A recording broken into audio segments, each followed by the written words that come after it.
Hello everyone, welcome back to the channel. In this video, I'm gonna create a quick in-depth review about these two AI app builder, which is Softgen and Adalo. So in this video, I'm gonna quickly review the pros, the cons about these two AI websites to help you decide which of these AI can be a best AI app builder for you.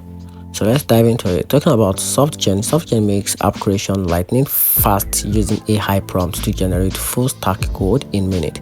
It's great for developer or founder who want quick web app prototypes without coding. However, it's limited to web app and lacks strong design flexibility. Talking about Adalo, on the other hand, focus mainly on no coding mobile and web app with its simple drag and drop builder. It's perfect for beginners who want visual control, but it can feel slower and less powerful for complex projects. So if you want a high speed, you can choose Softgen as your AI app builder. And if you want visual design and mobile support, you can go with Adalo. And that's it. Hope you find the video helpful. Turn on the notification button and subscribe for more review.